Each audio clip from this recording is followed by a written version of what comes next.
Thank you to Squarespace for sponsoring this video.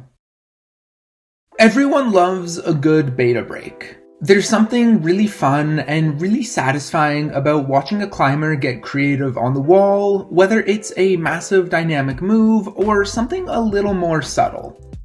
What gets talked about less, I think, is climbers who do the route exactly as the route setters intend.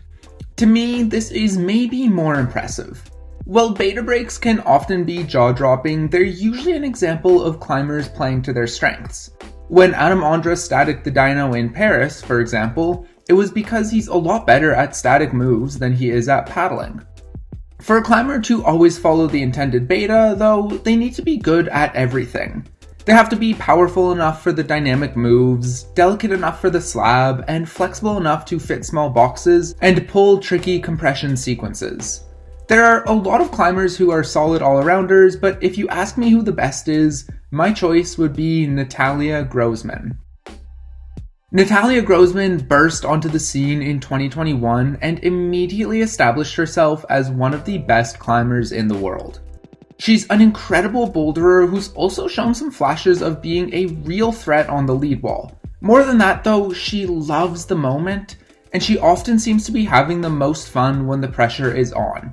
It's this ability to step up that makes Natalia the most exciting prospect currently in the climbing world, and it's what we're going to be looking at today. This is my breakdown of one of the most fundamentally sound climbers on the planet. This is the joy of Natalia Grossman. Hey guys, welcome to Climbing Styles, where we look at the best climbers in the world to see what makes them special. Today, we're focused on Natalia Grossman, whose 2021 competition season immediately launched her into the conversation of best climbers in the world. There are two things about Natalia that I think make her stand out from the crowd. The first is her route reading and adaptability. She's incredibly well-rounded and fundamentally sound. The second is just how much fun she looks like she's having on some of the biggest stages in the world. These two things together make Natalia a force on the competition scene, and they're what we'll be breaking down today. To understand how these two things came together, and how Natalia made such a massive jump in 2021, you need to understand the early days of her career.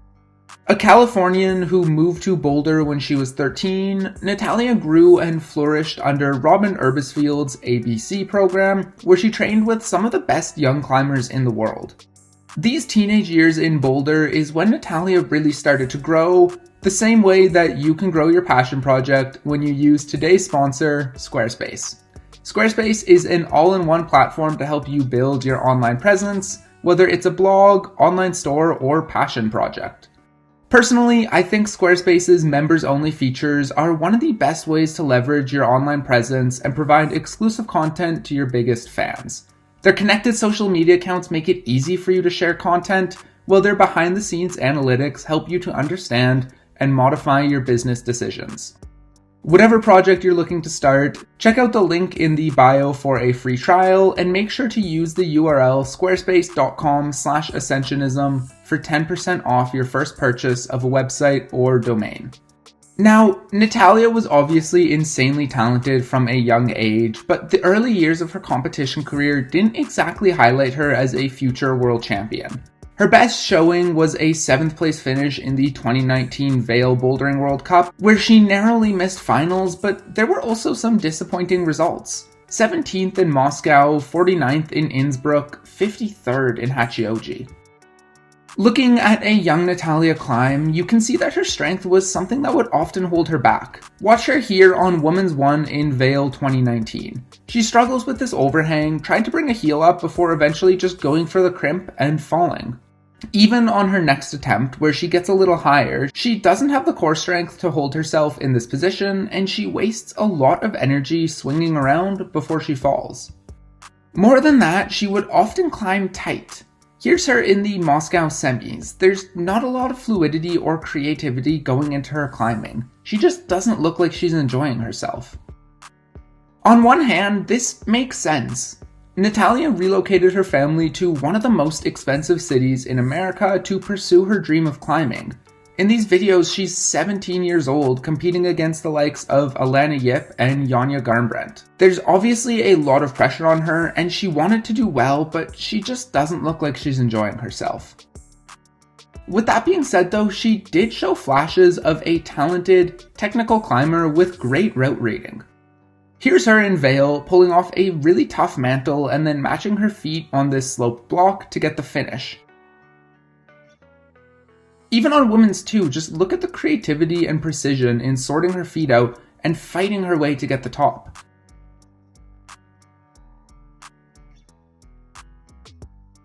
It wasn't enough though, and by the end of 2019, Natalia was feeling burned out.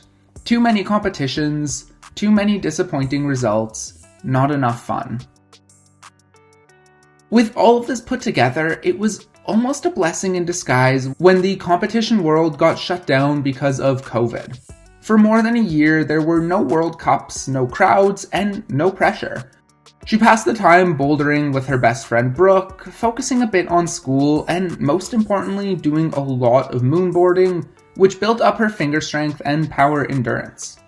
This was also a chance for Natalia to reset and re-examine herself. She felt that she had made some improvements in late 2019 that she hadn't got a chance to exhibit, and the period of lockdown helped her turn one of her weakest areas, her finger strength, into one of her best strengths. She came into 2021 feeling free of expectations, but with two goals: qualify for a bouldering final and a lead semi-final. She blew those expectations out of the water.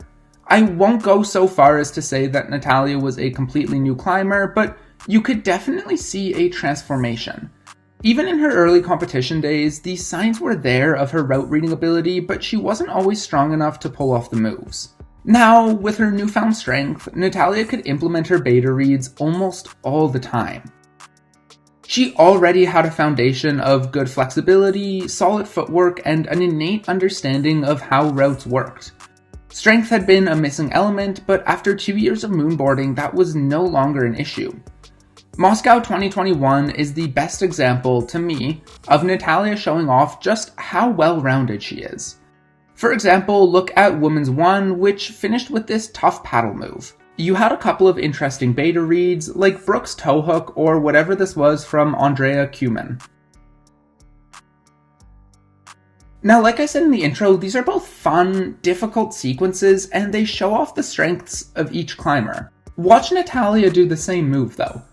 First, she cruises the opening section of the boulder before throwing into the finishing sequence so casually that it's almost insulting.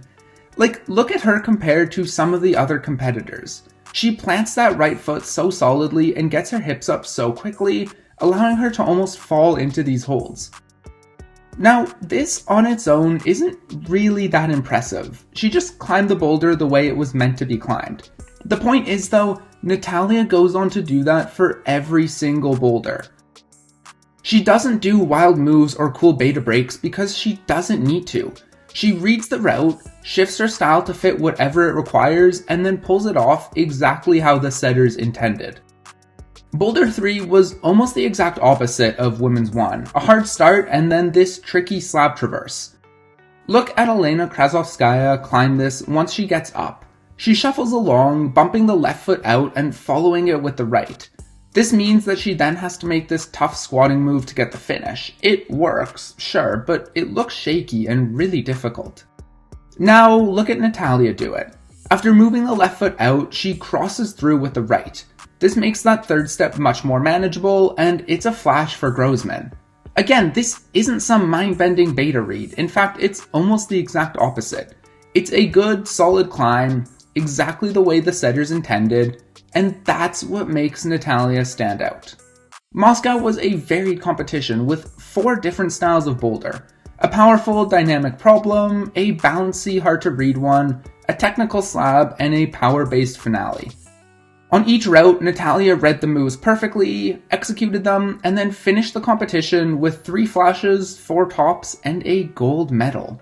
This is what sticks out to me about Natalia Grossman. There's almost no area of climbing that she specializes in, but I don't mean that in a bad way.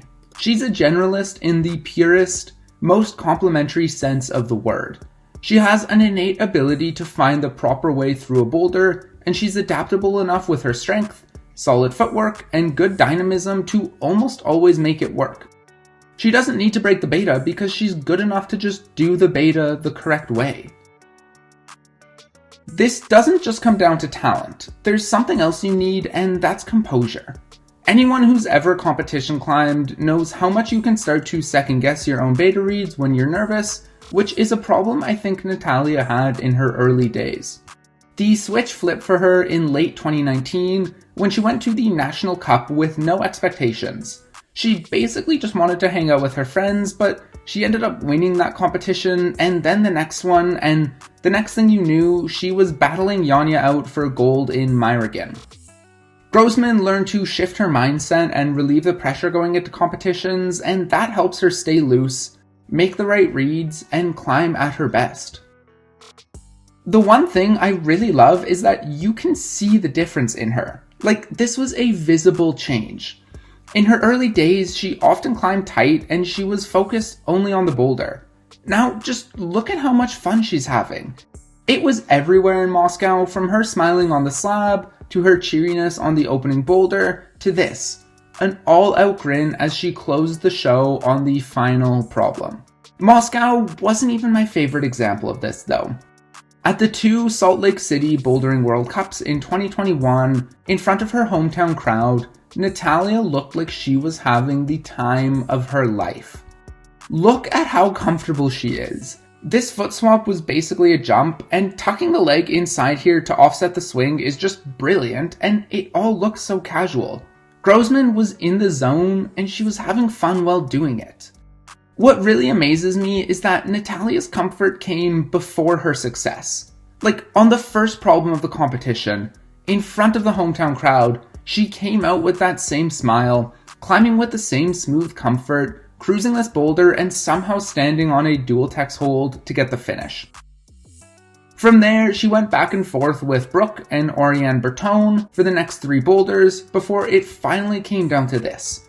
Women's 4 with this massive move, and Natalia needing to stick it if she wanted to win her first gold. For 3 minutes, she couldn't get anything going.